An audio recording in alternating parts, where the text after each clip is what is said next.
Welcome back to UC University Old Testament Overview. We're looking at the book of Numbers. If you missed part 1, you can find it on our website by searching Union Church Rio. And last time we were together, I left with the question, which was, what significance and why these 4 don't come together? Can anyone answer that question in a single word? Well, I gave you time to think about it, and the answer is unbelief. In short, 2 thematic ideas are in contrast to one another in the book of Numbers.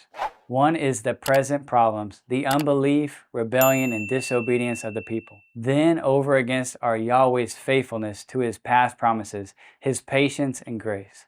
And the big question that we'll face here is, what's going to win? Will God's promises prevail in the midst of disobedience, distrust, and unbelief? The answer in a good theme sentence for the book would be, past promises will prevail in spite of present problems. Okay, that's what we're going to see in this book. But to make sure we're viewing this time as application and not just academic, let's talk about this a little bit. Question: why would we need to be reminded that God's past promises will prevail in spite of present problems? So back to Numbers. We're going to break the book into 3 pieces based on 3 major themes that support the summary statement I just gave you. In chapter 1 to chapter 10, we see God preparing His people for the fulfillment of His promises. In chapter 11 to chapter 16, we see God punishing His people for their great unbelief and lack of trust in His promises being fulfilled. And in chapter 17 to 36, we see God's patience with His people. Perhaps most importantly, we learn that His promises will be fulfilled in spite of everything that has taken place. So first, let's look at these initial chapters and see how God's preparation preserves His promises. At the start of these first 10 chapters, God's people are still at the foot of Mount Sinai, ready to break camp. The mood is very optimistic. There it was. They're ready they've received the laws. They're in covenant with Yahweh. He dwells among them, and now they're going to take up the land of Canaan. These chapters are full of anticipation. Let's dive in and see how the first 3 promises to Abraham are being fulfilled. First, with regard to God's people, we see God's promise of a great nation taking form. Chapter 1, we read about a census to count how many men are able to fight in the army.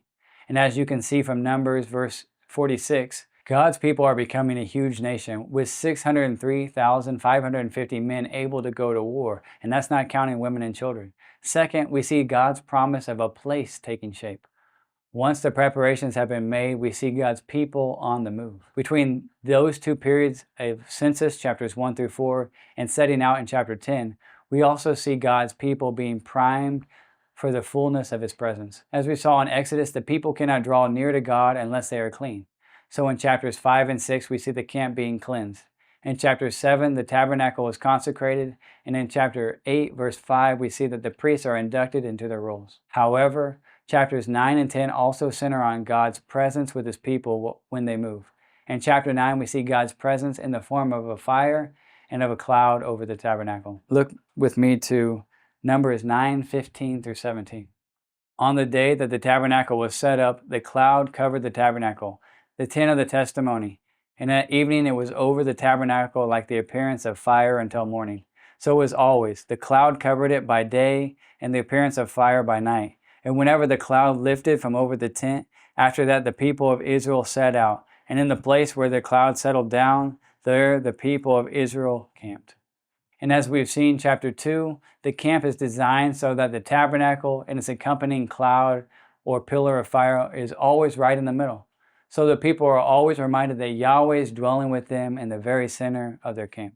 I guess it's easy for many of us to feel somewhat envious of how close these people lived to God's visible presence. If only I could live with that fiery cloud always in view. But of course, we need to remember that as Christians, we don't live in a camp that is dwelt by God. We ourselves are indwelt by His Spirit. We have His very words in our hand. We are far more blessed than they were. So in summary, this is all exhilarating stuff. Everything looks good. The numerous people are obedient, and they have Yahweh visibly guiding them to His land. But then suddenly, there is a change starting in chapter 11, which we'll look at next time we're together. We're going to pause right here and pick up where we left off next time. Thanks for joining us for UC University. Stay safe. See you later. See you soon.